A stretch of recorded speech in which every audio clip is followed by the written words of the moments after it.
मागण्या असणार आहे तुमच्या? माझी 15 लाख रुपये दर महिन्याची मागणी आहे, क्योंकि आज 2 लाख रुपयामध्ये 1,70,000 रुपयाची माझी किस्त आहे, जे घरची आज 7-8 महिन्यापासून घराची किस्त भरत नाही. मेंटेनन्स आहे 30,000 रुपये दर महिना. काय करणार मी? आज मुलगा बेरोजगार घरामध्ये आहे, काय करणार सांगा तुम्ही? 2 लाख मध्ये काय होणार? त्याच्यासाठी मी हायकोर्टामध्ये जाणार आहे. तुमची जी इतक्या वर्षांपासूनची एक मागणी होती की प्रथम पत्नीचा दर्जा तुम्हाला मिळायला हवा, आज तो मिळालेला आहे. कोर्टानं तसा निर्वाळा दिलाय. घरातल्यांच्या पहिल्या प्रतिक्रिया काय होत्या? कारण बऱ्याच वर्षां घरातल्यांच्या घरामध्ये कोणी नाही, घरामध्ये कोणी नाही आहे असा जे प्रतिक्रिया देईल. माझी आई होती, त्यांचे पण निधन झालेलं आहे. ताई, हे सगळं किती फार जास्त इमोशनली तुम्हाला फॉलो करणार? एक महिलांचं लढणं खूप मोठं असते आणि मी आज गेले 3 वर्षापासून एकटी लढत आहे, एकटी. माझ्याकडे पैसे पण नाही होते, सगळे जेवर मी बिकून टाकलेलं आहे आणि खूप अवघड परिस्थिती होते. भीड़ से बम्बई आना, बम्बई से भीड़ जाना, आज अकेले लड़ना. कलेक्टर ऑफिस में मुझे मारा था गुंडे ने, वाल्मीकि कराड़ जैसे गुंडे ने एक औरत को मारा था. मेरे गलत तरीके से मुझे छुआ था, पर जब मैंने अपने घर में आके अपने बच्चों को बताया तो मेरे पति ने उनको बोला कि नहीं मम्मी झूठ बोल रही है. तो बच्चों ने भी वही मान्य कर लिया कि मम्मी झूठ बोल रही है. पर एक औरत झूठी नहीं होती है. मैं रकेल होती तो 50 करोड़ रुपए का कंसेंट्रम हमारा हाईकोर्ट में फाइल्ड है, आप देख सकते हो. वो भी निकाल के चाहिए तो मैं उसकी सर्टिफाइड कॉपी दे सकती हूँ आपको. मैं रकेल नहीं हूँ, मैं धनंजय मुंडे की पहली पत्नी हूँ. यही मेरी लड़ाई थी और इसी की मुझे आज जीत मिली है. और आज मैं एक ही बात बोलती हूँ औरतों से, भारत की महिलाओं से मैं एक ही आह्वान करती हूँ, कभी ये सोच के चुप ना बैठे कि सामने वाला बड़ा आदमी है, कि सामने वाला मंत्री है, कि सामने वाला कितना पैसे वाला है. मैं जब लड़ना शुरू करा था मेरे पास 1 रुपया नहीं था, मेरा घर कर्जे में था, मेरी गाड़ी उठवा ली गई. आज नौकर के पास 4-4 हजार कोटी का प्रॉपर्टी निकल रही है, पर हमारे पास घर की किस्त नहीं भरा रही है 7 महीने से. करुणाताई, तुम्ही घरगुती हिंसाचाराचा सुद्धा आरोप केलेला होता. तो आरोप सुद्धा कोर्टानं पार्शली मान्य केलेला आहे. काय काय तुमचे मुद्दे होते जे तुम्ही त्या ऍप्लिकेशन मध्ये केलेले होते? माझी आईचं निधन झालेलं आहे त्याच्यामध्ये, आणि माझी बहिणीसोबत पण शारीरिक हिंसाचार झालेला आहे. माझ्यासोबत मला 2 वेळे खोटे केसमध्ये जेलमध्ये टाकला गेला. 45 दिवस एरवाडा सारखे जेलमध्ये मी रेहून आलेली आहे. कोणी आला नाही होता माझ्या भेटण्यासाठी, पण एरवाडा जेलमध्ये मी एकटी बसत फक्त ते आभाळ बघत होती अंदर की कोणी मला काढणार, कोणी मला काढणार. आणि एट्रॉसिटी सारख्या केसमध्ये मला 45 दिवस ठेवला गेला आणि बीड सारख्या जेलमध्ये मला 16 दिवस ठेवला गेला. आणि कलेक्टर ऑफिसमध्ये 1-2 कोडीचा गुंडा आज जो जेलमध्ये आहे, 2 कोडीचा गुंडा, ते माझ्यासोबत मारहाण करताय. बायकोसोबत, मंत्रीची बायकोसोबत मारहाण करताय. मेरे गाल पे मारता है वो, मुझे गाल पे छूता है, मुझे गलत जगह पे छूता है. और ये महाराष्ट्र में कोई कुछ नहीं करता है, कोई सीएम कुछ नहीं करता है. मेरे परिवार के लोग चुप बैठते हैं. नहीं, मैं कब की आत्महत्या कर लेती, मैं अपने बच्चे की कसम खाती हूँ.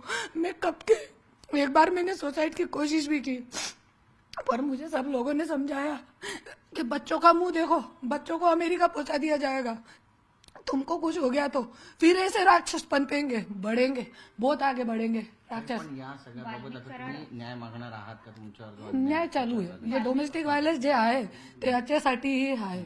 जे करणांनी तुम्हाला मारहाण केली असं जे तुम्ही सांगता आहात, तेव्हा तुम्ही ही गोष्ट धनंजय मुंडेंना सांगितली होती का? त्याचं पुढे काही केस मध्ये रूपांतरण झालं? धनंजय मुंडे स्वतः होते तिकडे, पोलीसवाले होते, सगळ्यांच्या समोर माझ्यासोबत मारहाण केली आहे कलेक्टरच्या केबिन मध्ये.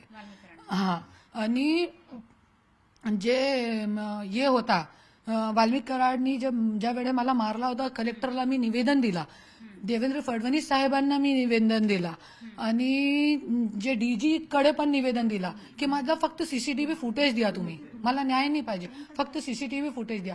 आजपर्यंत मला सीसीटीव्ही फुटेज भेटले नाही.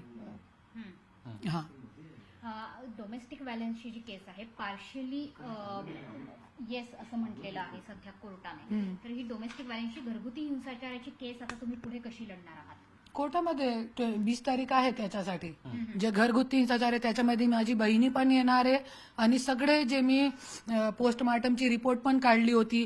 आज सगळे जे आहे पुरावे सहित मी पुढे जाणार काही आहे. अजूनही दबाव आहे तुमच्यावर? दबाव तो खूप केलेला आहे आणि सगळं केलेलं आहे. दबाव करतात की खोटे नाटे व्हिडिओ मी तुमचे बनवून ते पसरून काय करायचे करा. मी कोणाचाही भीतणार नाही, कोणाचाही मी डरणार नाही आणि मी असंच लढा चालू ठेवणार. ही पहिली लढाई आहे का जी तुम्ही जिंकली? अजून नाही किती नाही, लढाई? माझी दुसरी लढाई आहे. औरंगाबाद कोर्टामध्ये ज्या माझ्या गाडीमध्ये रिव्हॉल्वर टाकली गेली होती ते लढाई पण मी जिंकलेली आहे. औरंगाबाद हायकोर्टाने त्याच्या क्वेश केलेला आहे, ते FIRच्या क्वेश केलेला आहे. ते रिव्हॉल्वर जो टाकली होती 3 वर्षासाठी मला जेलमध्ये टाकण्याचा प्रोग्राम होता हे लोकांचा. पण ईश्वरची कृपा आहे, परलीची जनता इतकी एकनिष्ठ होती, माझे व्हिडिओ काढून मीडियावरती टाकले आणि मीडियाने मला न्याय दिला. करुणा मुंडे असं काय, करुणा मुंडेंकडे असं काय काय आहे ज्यामुळे भीती वाटते आणि म्हणून तुम्हाला 3 वर्षासाठी आतमध्ये टाकण्याचा प्रयत्न होता? असं ऐका, मी बायको आहे, 27 वर्ष संसार केलेला आहे. जे नाही आहे ते पण आहे माझ्याकडे, पण आता मी काढलेला नाहीये. याच्यावरती आपण पुढे बोलू. मॅडम, करुणाजी, तुम्हाला पूर्ण पहिल्या- केस झालेली आहे, त्यात निकाल आलेला आहे. मोठा निकाल आहे खरं तर. कोर्टाने नेमकं काय काय म्हटलेलं आहे? कारण तुमच्या सर्व मागण्या ज्या आहेत त्या मान्य केलेल्या आहेत. पोटगी कमी दिलेली आहे पण देण्यात आलेली आहे. हा, पोटगी दिलेली आहे, त्याच्यासाठी त्यांचा धन्यवाद. न्यायालयाने नेमकं काय म्हटलेलं आहे? न्यायालयाने काय म्हटलेलं पूर्ण तुम्ही वाचलेलं नाही आता ऑर्डर, क्योंकि इंग्लिशमध्ये आहे. मला इंग्लिश खूप काय जे वकिलोची जे लँग्वेज आहे ते मला येत नाही, त्याच्यासाठी मला वाचायचं आहे. पण हा, पोटगी दिलेली आहे आणि परत काय हिंसाचार करू नका, असं जेलमध्ये खोट्या केसमध्ये टाकू नका, असा सगळा आदेश दिलेला आहे. करुणाजी, आता तुम्हाला प्रथम पत्नीचा दर्जा मिळालाय, मात्र ज्या पत्नी आहेत, ज्या धनंजय मुंडे यांच्याकडून निवडणूक आयोगाच्या प्रतिज्ञापत्रात ज्यांची माहिती दिली गेलेली आहे, राजेश मुंडे आणि त्यांची मुलं, तर तुम्ही निवडणूक आयोगाकडे आता काही अप्रोच करणार आहात का? कारण तुमची माहिती त्या प्रतिज्ञापत्रात देण्यात आलेली नव्हती. निवडणूक आयोगमध्ये मी अगोदर केस टाकलेला आहे आणि कली बातमी आलेली आहे पुढारीवरती, तुम्हाला माहित नाही मिळाली की नाही, पण कोर्टाने नोटीस जारी केलेला आहे त्यांना की माझं नाव टाकण्यासाठी, की मी पहिली पत्नी म्हणून त्यांना नाव टाकलेला नाहीये. निवडणुकाचे जे पर्चा होता त्याच्यामध्ये मुलाबाळांचा टाकलेला, माझा नाही टाकला. पण त्यांनी माहिती लपवली प्रथम पत्नीची, याबाबत आता निवडणूक आयोगाने काही कारवाई करावी अशी तुमची त्यांची आमदारकी रद्द व्हायला पाहिजे, ते माझी मागणी आहे. काय काय मागणी एकदा परत एकदा सांगा. कोर्टामध्ये केलेलं आहे मी की त्यांना ते आमदारकी त्यांची रद्द व्हायला पाहिजे. या मागचं कारण नेमकं काही सांगू शकत? माझं जे नाव आहे, माझे मुलाबाळांचं नाव दिलेलं आहे पर्चामध्ये आणि ते माझं नाव नाही दिलेलं आहे. आणि सगळ्यांनी बघितलेलं आहे की जे परलीच्या जे निवडणुकी जिंकली आहे त्यांनी, ते खूप गुंडाशाही, दंडपशाही करून 200 जे बूथ होते ते कॅप्चर करून घेतले होते आणि स्वतः मतदान करून दिलेलं आहे. आणि माझ्याकडे खूप काय पुरावे जे मी पुढे देणार आहे, आता तो नाही देऊ शकत, पण जे मृत लोक होते त्यांचे पण मतदान करून घेतलेलं आहे. ते सगळं मी कोर्टामध्ये टाकलं.